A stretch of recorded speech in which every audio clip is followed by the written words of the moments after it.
ইসলামী আন্দোলন বাংলাদেশের নেতৃবৃন্দকে ধন্যবাদ জানাই। আমি গাড়ি থেকে আসার পথে দেখেছি মৎস্য ভবন, শাহবাগ, হাইকোর্ট মোড় সমস্ত জায়গায় লোকে লোকারণ্য, এই মাঠের বাইরেও। কাজে মাঠে যারা আছেন মাঠের মধ্যেই লোকে সীমাবদ্ধ, এটা না, চতুর্দিকে লোকে লোকারণ্য। এরকম একটি সফল মহাসমাবেশ আয়োজনের জন্য ইসলামী আন্দোলন বাংলাদেশের সারা দেশের নেতৃবৃন্দকে গণ অধিকার পরিষদের পক্ষ থেকে অভিনন্দন এবং শুভেচ্ছা জানাই। অভিনন্দন এবং শুভেচ্ছা জানাই ইসলামী আন্দোলনের পীর সাহেবকে এবং তার সাথে অন্যান্য সিনিয়র নেতৃবৃন্দকে, যারা আজকের ইসলামী আন্দোলনের এই সমাবেশে বাংলাদেশের প্রায় সকল মত পথের রাজনৈতিক দলের নেতৃবৃন্দকে এই মঞ্চে একত্রিত করেছেন।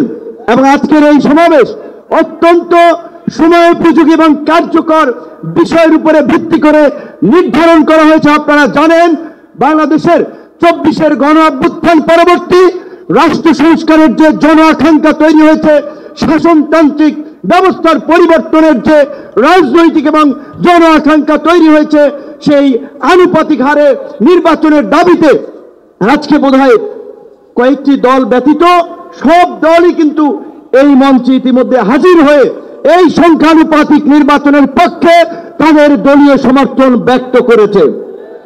আমরা পরিষ্কারভাবেই সংস্কার কমিশনকে বলতে চাই, সমাবেশ শুধু একটা দলের দেখেছেন, সবেমাত্র শুরু হয়েছে।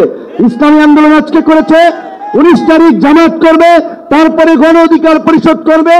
রাষ্ট্র সংস্কার এবং জন আকাঙ্ক্ষার বাস্তবায়নে সমস্ত রাজনৈতিক দলগুলো জনসমাবেশের মাধ্যমে এই সরকারকে তাদের সমর্থন দেখিয়ে দেবে। তাই আমরা বলতে চাই, কোন দু একটি দলের উপরে ভিত্তি করে দু একটি দলের কথায় সংস্কারের নকশায় পরিবর্তন আনা যাবে না।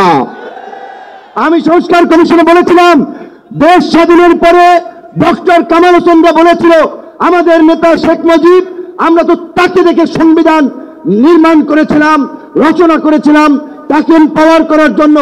আজকে সংস্কার কমিশনকে বারবার আমরা বলতে চাই, দু একটি দলকে প্রাধান্য দিয়ে বেশিরভাগ জনগণের আকাঙ্ক্ষার বিপরীতে গিয়ে কোন সিদ্ধান্ত বাস্তবায়নের দুঃসাহস দেখাবেন না।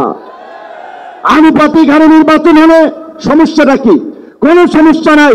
প্রধানমন্ত্রীর মেয়াদ 10 বছরের বেশি না থাকলে সমস্যা কি?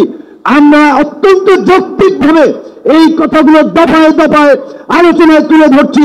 কিছুটা পরিষ্কার, সংবিধান এই সংস্কার জাতীয় ঐক্যমত্য কমিশন কেন জানি দু একটি দলের প্রতি পক্ষপাতমূলক আচরণ করছে।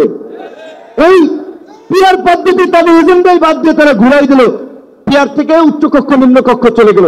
উচ্চকক্ষ নিম্নকক্ষ হবে নাকি সমগ্র নির্বাচন পিয়ারের ভিত্তিতে হবে, সেটি রাজনৈতিকভাবে আগে ঐক্যমত্যে পৌঁছতে হবে।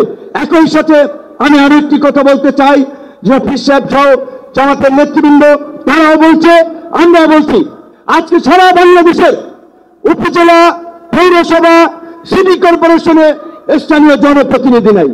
জনগণ চরম দুর্ভোগের শিকার হচ্ছে সেবা পেতে গিয়ে।